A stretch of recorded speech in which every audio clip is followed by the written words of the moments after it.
What if rejection isn't something to run from, but something to run toward? What if every no you've ever received was actually redirecting you to something greater? Aristotle believed the purpose of life is eudaimonia, flourishing through reason and virtue. In this video, we're unlocking 13 powerful lessons on how to use rejection to your favor, drawing from the ancient wisdom of Aristotle and the expansive mindset of the Polymath. Number 1. Rejection is catharsis, not condemnation. Aristotle viewed tragedy as a tool for catharsis, a cleansing of emotion. Rejection feels tragic, yes, but it's purifying. It burns away illusions, false paths, fake allies, hollow dreams. What's left is real. Number 2. The golden mean of self-worth. In Aristotle's ethics, every virtue lies between two extremes. Confidence lies between arrogance and self-doubt. Rejection tempts you to slide to one side. But stay centered. You were never worthless. You were simply misaligned. Number 3. Logos, the rational gift of rejection. Logos, logic and reason, is how Aristotle believed we arrive at truth. Rejection is a rational filter. It exposes weak arguments, shaky skills, shallow desires. What remains standing is what's strong. Number 4. The polymath's pivot. A polymath doesn't cling to one outcome. They adapt, evolve, and explore. Rejection to a polymath is just a signal. Change approach, not mission. One closed door opens 5 others. Number 5. Eudaimonia is forged in fire. True flourishing requires struggle.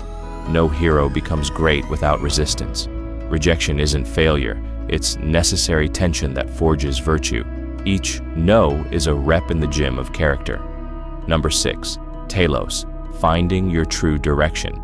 Everything has a telos, a purpose. Rejection forces you to ask, is this really where I'm meant to go?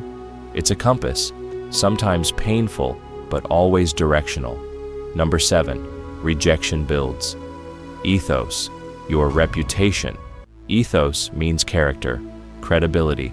Those who rebound from rejection become respected because we trust those who don't give up.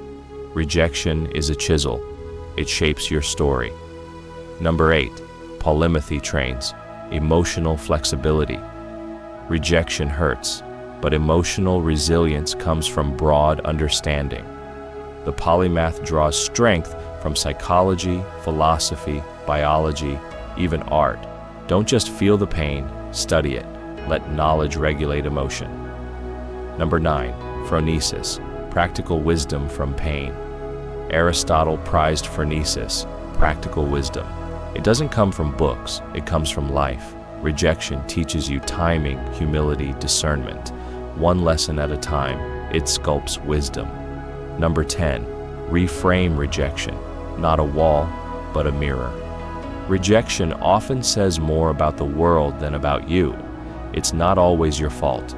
Sometimes it's timing, taste, or tension. Don't see a wall, see a mirror. Ask, what can I refine? Number 11.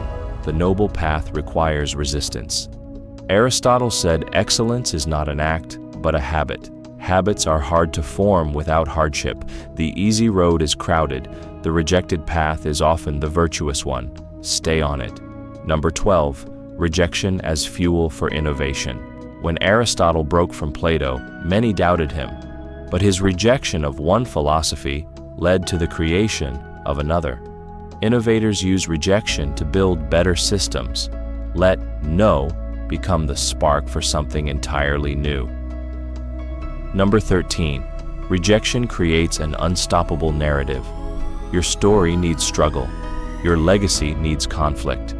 Rejection makes you interesting, relatable, human. But more than that, rejection makes you resilient, and resilience becomes invincibility. Aristotle didn't just teach us how to think, he taught us how to live. Rejection is not a detour, it's the path itself. Accept it, learn from it, and like the polymaths before us, rise higher because of it. Subscribe to Aristotle for more ancient wisdom turned modern mastery.